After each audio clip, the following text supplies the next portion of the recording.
When Star Stable released the Dutch Warmblood on the 7th of November 2023, I was instantly surprised by their choice of animation for the extended trot. Alongside the Piaffe, this horse was clearly made specifically for the dressage community in mind. And that was really awesome, as this community is really passionate and very creative. But it was also a little worrying. The animation for the extended trot was big, flashy, and flicked the toe, and this trot exemplifies everything that is wrong with modern dressage, and seeing it in a game like this means we have finally reached a point of normalizing this poor style of riding. The style came into fashion around 30 years ago and was only made more popular to essentially market dressage better and make more money out of this discipline. It's damned flashy, and it was fun to watch by spectators who had no understanding of what dressage should be. But this extravagant movement is a clear sign of tensed-up horses, in a discipline where it's supposed to be about harmony and balance. Basically, this is not the way dressage should be, and the fact that we're starting to see this in games is worrisome, especially in games where children are the main target audience and they are very easily influenced. In this video, I'm going to be using the animations in Star Stable and some other games as a springboard to discuss the poor standards in the sport and give developers some food for thought and hopefully inspire them to take the time to adjust some gates to ensure that good action is being represented in games and not just flashy. I'm also hoping to chat a little bit about the decline of dressage and how the International Equestrian Federation, or FEI, has changed its rulebook to essentially make it easier for the rider and horrible for the horse, and how all of this is negatively impacting the animal. They are essentially actively against good dressage at this point, as shown by the numerous stories coming out about abuse in the Grand Prix level, which has been commonplace for years but has only come to light now. To learn more, check out the videos in the link below, especially Epona TV, who were good enough to help me with the script for this video. Now, before I do get into it, I want to make it clear that yes, these are games. They are pixel horses, and the horses can't get hurt. But a new generation of horse riders will play these games, and they might think that flashy movement is perfectly fine for horses, when really it's causing a lot of damage to the mind and body. But before we do get into all of that, I would firstly like to thank Mr. Buna for helping me with this video and for ensuring that my information was accurate and informative, and also to my coffee supporters for being more awesome than Epona TV releasing another video. Let's get into it. I'm going to be using two examples from horse games for this video: the Dutch Warmblood's extended trot and the passage of the still in development Astray. I'm also going to be chatting about the Piaffe in general because it clearly exemplifies how far off dressage has moved from its core values. For those who might not know, dressage is, according to the dictionary, the art of riding and training horses to develop obedience, flexibility, and balance. The word comes from French and it actually means training or to train. The entire point of dressage is working with your horse. It is finding balance, suppleness, and calmness through thorough, clear, and gentle riding, and also doing all of these intricate and difficult movements while in what riders call a natural frame. However, this has not been the norm for many years, and elite riders today do not place emphasis on balance and suppleness, but rather only on flashy movement to catch the judge's eye, causing tension in the horse and problems in the gaits. And this becomes the most apparent when we look at prestigious or high-level movements like Piaffe, passage, and extended trot. All of these show immediately when a horse is being forced into a frame which causes tension, because the problems become exaggerated during these high-level movements. But let me explain to you exactly what a frame is, and then you will maybe understand why it is so important to have this frame be encouraged and not forced. A frame is essentially a line that can be drawn from the top line of the horse to its back, and is achieved when the horse is on the bit. Physically, it's when the horse relaxes, brings its head in slightly, on or in front of this vertical line, and the pole, top of the head, becomes the highest point of the entire body. And then its entire body engages and moves forward. Mentally though, it's when the horse is happy to have that contact and relaxes into your hand. This is achieved over a period of time by helping the horse activate its core and finding balance and rhythm in its movements. So why is this frame so important? By encouraging the horse in this position, the muscles in the neck and back remain supple, helping to achieve balance and perfected gaits, which is required for the horse to be able to carry the weight of a rider healthily. This is really the entire point of proper dressage. In her book, Training the Eye, Anja Beran Author and dressage horse trainer says that classical dressage is focused around the nature of the horse. Natural movements should be emphasized, and the training of the horse should be good for the horse by strengthening muscles, ligaments, and giving them better balance and a healthier life. I quote directly, "Through this, classical training helps us to keep our horse healthy, motivated, and able to perform until old age." End quote. So if you force the frame or bully the horse into the frame, the horse does not engage the muscles properly and will not train the healthy weight-carrying abilities. This will in turn force the horse to compensate in unhealthy ways, therefore promoting injuries, and it means that the horse will have to retire far earlier than it should have. Essentially, think of a horse that was trained to go properly onto the bit as the ultimate riding horse. A horse that is not only a joy to ride, but also enjoys being ridden because it was properly prepared to do so. The fun thing is, with horses, we actually have a surefire way of recognizing whether the horse was forced on the bit or whether it was encouraged to go onto the bit, by looking for the parallel movement of the legs. This means the back legs and the front legs are in perfect sync. You can draw parallel lines and they land at the exact same time. This signifies that the body is in harmony. When the legs are not parallel, it is called a broken gait. It essentially shows that the hindquarters are not being engaged. The back is broken, not rounded. Thus, this horse was forced into the frame. It is not engaging its core, and so it can be more prone to injury. With this in mind, let's now take a look at the earlier example of the Dutch Warmblood from SSO. Now, extended trot is, and I quote, "The extended trot is when the horse covers as much ground as possible, lengthening his stride to its fullest extent. The horse's frame should lengthen too, and he should take his weight back onto his quarters, lifting his forehand as he does so. When your horse extends, his front and back legs should lengthen equally." Comparing the Dutch Warmblood to the proper extended trot, we can see this definition in action. The strides are lengthening equally. Comparing it to the broken gait we showed earlier, and we see where they clearly took their inspiration. And we can also see that in this case, the stride is not lengthening equally. However, some of you eagle-eyed viewers may note a key difference here. When we pause the video, we can see that the front and back legs are actually in harmony, perfectly parallel, and this should, by my own definition, be fine. The horse is balanced, of course, but it's still not correct. The front legs are flashy and over the top with the telltale flick they often do in modern dressage rings. This is not an extended trot. This is what is known as an extravagant trot. Horses that do properly balanced extended trots do not flick their legs. It is technically not possible. I'm going to quote an article which I thought summed it up very well. The underlying cause of the toe flick is tension in the horse's back. The front leg is thrown up in the air, but instead of following through and landing where the toe points, the horse pulls his front leg down and the stride is cut short. The downward acceleration of the front leg in combination with the mass inertia of the foot then provokes the toe to flick. It further can even damage the fetlock, as they state. This is bad for the fetlock as it snatches because it is an uncontrolled movement, and it is particularly bad upon impact of the leg because those relaxed muscles are supposed to brace for impact. Often such horses bend too deeply on the fetlock when it is bearing later in the phase. That is also so because the horse has lost balance in the first place. Poor balance or fatigue makes the horse throw his front legs out to catch his body from falling to the ground. As we can see from the proper or normal examples, the hooves do not flick and the legs do not stretch in a comical way. They can be a little extravagant as shown here, but the legs are parallel and the hooves do not flick. It also breaks the trot in the rhythm, which should be a classic 2-beat rhythm. In an article from Epona TV, they discuss DAB, or diagonal advanced placement. This is, and I quote, when one of a diagonal pair of legs, for instance right hind, left front, contacts the ground before the other. The article goes, if you know a well-rounded person, ask them to check their bookshelves for De Reitkunst im Bilde by Ludwig Koch, published in 1928. The book describes a fault known as the rushed hind leg, whereby the hind legs contact the ground unbent and in dragging fashion, and the hind leg is put down before the diagonal foreleg. This type is often seen in carriage horses who have been fixed too high in front in order to create the high and dazzling front leg action which impresses lay people.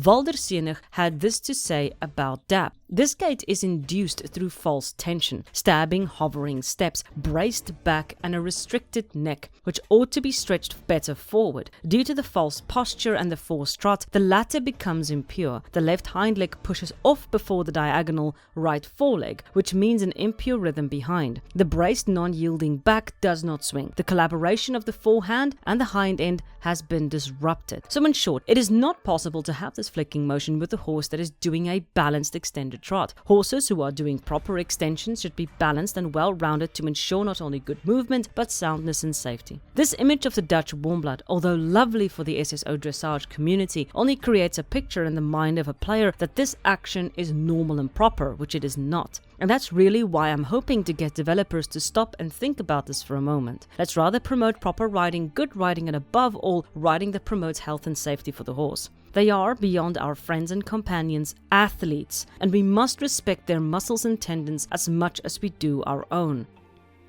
It's a little like ballet.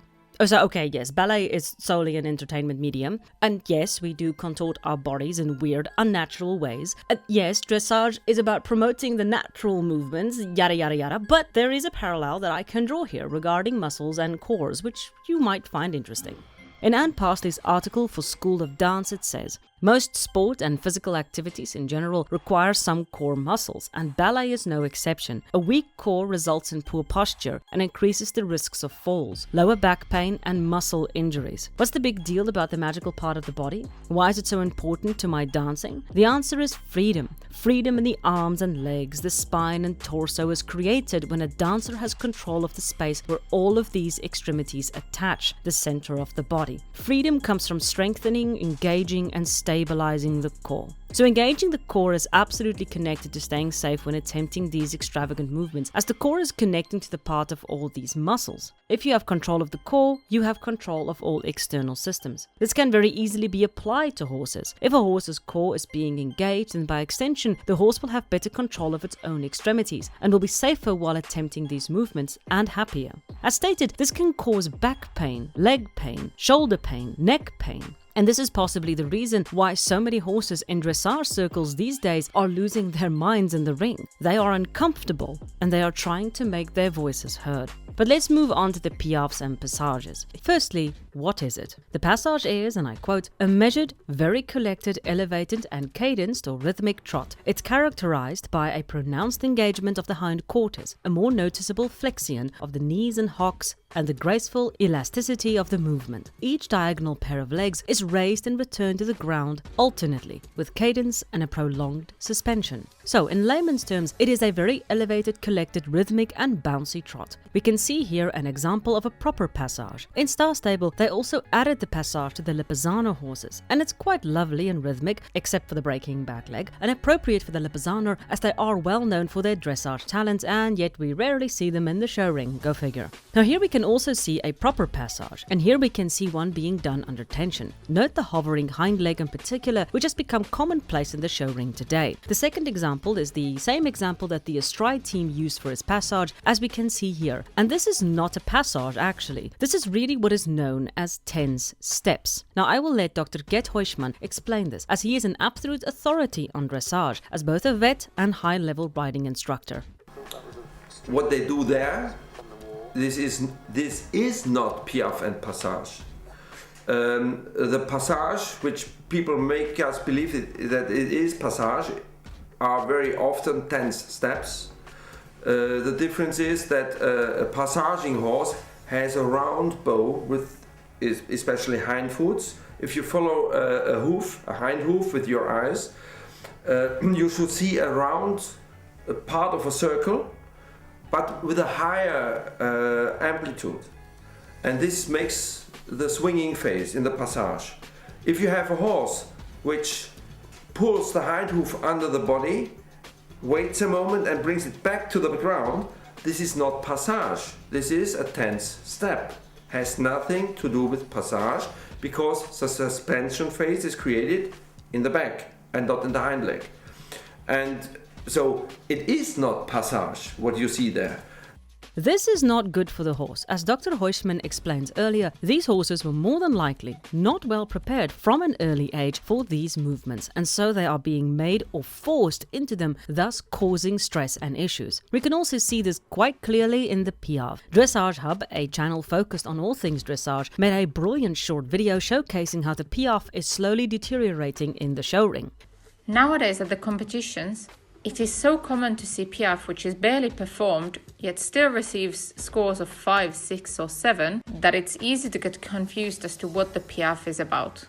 To try to put it simply, in my view, the Piaffe is effectively the last step of collection before the levade, which obviously isn't part of a Grand Prix test. It's not just trot on the spot. For example here, there isn't sufficient transfer of weight to the back. The Piaffe should be a rhythmical movement, and if the horse is trained correctly, it shouldn't look that difficult. Many types of horses can do the Piaffe correctly. These movements should be balanced, concise and smooth. They should be controlled. These movements are nothing of the sort, and these riders still receive points for this tragic display of inadequacy. Here, Epona TV shows a brilliant side-by-side comparison of a horse doing a proper Piaffe and one that is broken and uneven. Even just by looking at this, the horse on the right does not look happy. It looks tense, it looks uneven and unbalanced. It looks like it's using its entire body to stay balanced throughout the Piaffe instead of using its core. Exactly the same with the passage. So thus, if we look back at a stride, we can only see 10 steps, not proper passages. Although the Piaffe is quite lovely. Just to be clear, the trot from the Dutch Warmblood and SSO is just as bad. There, the trot diagonal is broken, and that there are no parallel lines, and that pole is not the highest point of the head, which only shows the model they used for this poor horse was clearly from a horse that was not only tense, but possibly having difficulty breathing, which I will get into. We can more than likely break down most of the movements overall and show how they are deteriorating through poor standards of riding in the entirety of dressage. But this really all comes down to who sets those standards, and this would be the largest horse sport organization in the world, the FEI. In 2023, a YouTuber by the name of Milestone Equestrian brought to light a disturbing trend from the FEI. They were systematically, over the course of years, removing key phrases from their rulebook, like behind the vertical, the pole, which is the top part of a horse's head, submission, and supple. These terms were often used in rulebooks to prevent riders from doing what is known as Rollkur with their horses. So, what is this a problem, and what is Rollkur, you might ask? As How to Dressage puts it, the Rollkur technique involves the forced aggressive overflexion of the horse's neck with the effect of coercing the horse into an artificial outline and holding it in that position for long periods. It can also be called long, deep and round or hyperflexion, but essentially it comes down to keeping the head of the horse down to its chest and holding it there. It is painful and it is suffocating, causing anoxia, which is basically oxygen deprivation. Yes, they are technically suffocating. And horrible for a horse to be put in this position. This style of riding became popular thanks to Dutch rider Ankie van Grunsven, who pushed this riding style through her training methods, and it won her gold medals, which encouraged other riders to follow suit. I want to be clear that during this time the FEI and all horse riding organizations had a rule: the horse's head had to be on or in front of the vertical. Because, as we explained with the frame earlier, having the horse's head in front of the vertical encourages good riding and safety for the horse. But if you're still not convinced that this is a huge issue, here is a study they did specifically testing whether in front or behind the vertical was better with sensors. And here are some quotes from the article. When horses were moving behind the vertical, even with a very light contact, they were showing significant muscle tension in the upper neck with the atlas joint. It further states, after correction, going in front of the vertical, the difference in the muscle activity symmetry of the rider's hand got smaller. We could see that the horse's movement seemed to be directed more upward forward, and it got easier to ask the horse to move forward from the rider's legs' aids, which is exactly what you want for dressage. This is why keeping the horse in front of the vertical is so important, and to prevent you from suffocating your horse for a pretty picture. That's also a bonus. But this rule was thrown out for the same reason the extended trot got butchered, selling the image of dressage.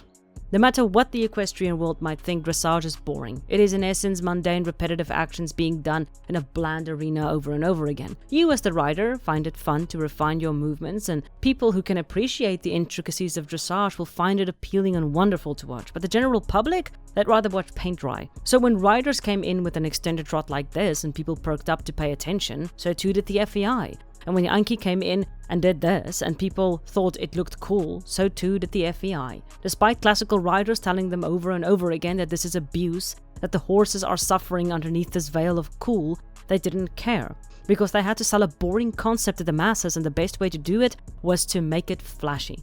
I find it funny that during my research for this project, I found an article from Horse and Hounds that states Alice's Collins Global Dressage Forum blog, "We Must Move with the Times," which was published in 2014. And it states, commercial opportunities. Discussion also focused around how to make the sport more commercially attractive to bring in money and raise profile. And then the art of compromise. We really must modernize dressage to make it more appealing to a wider audience, and that's likely to involve some compromise. The FEI's Hans Christian Mathiasen conceded that it will be hard but essential for dressage to remain on the Olympic roster, and to do that the sport will perhaps have to sacrifice a few things. We must add appeal and broaden the number of nations taking part. The sacrifice they ended up choosing was the well-being of the horse. In a very short span of time, these practices have become widely used in and outside of the arena. Equestrians push back, of course, and thanks to that, people like Epona TV and Dressage Hub make videos upon videos explaining how these practices are not only ruining the sport but hurting horses in the long run. People are still pushing back against it, but it is an uphill battle to be sure. I want to add in here that I know that many people who have watched this video are probably slamming away at the keyboard, telling me that these are just pixel horses, and having these movements in game really just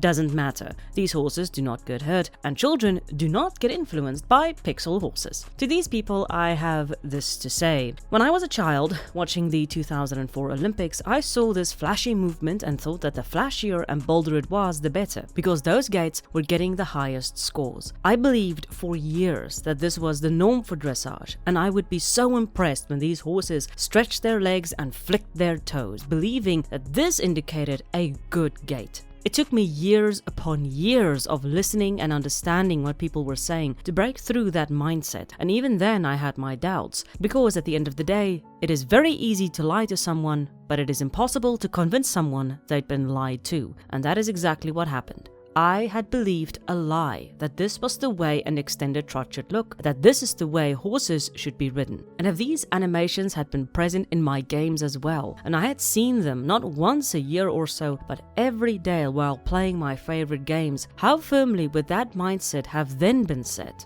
Eventually, slowly, I began to realize that what they were doing was wrong and that riding horses like this is downright abuse. So when I see animations and movements like this being pushed into games, I think of my young naive self and how easy it was for me to believe it and how difficult it was to doubt it. Games have a tremendous influence on young minds. But by making videos like this, we can potentially inspire horse game developers, at least to steer away from using these animations in their games, and instead focus on what dressage was supposed to be from the start, balanced riding in harmony with your horse. Let's rather teach the new generation of riders what is proper dressage, and what better way to do that in a space where they spend most of their time in a game. But I will end this video on a quote from Epona TV, which I thought was very, very well said. In an article from 2018, Supply and Demand, they state, dressage used to be about the transformation of a more or less conformationally challenged equine into a safe and robust riding horse. When equestrians purists compare the circus unfavorably to dressage, what they mean is that in the circus, animals are made to perform tricks purely to astound the public, whereas the tricks in dressage are gymnastic movements with a real purpose. The article continues on later. The real point of contention regarding modern competitive dressage is whether it still has any gymnastic or otherwise educational value to the horse. Based on how the horses develop mentally and physically during their preparation for competition, I personally doubt it. Where the finished horse used to be the work of art, and the dressage movements were the painter's brush strokes, the art is now the movements themselves, and the horse is just a means to that end.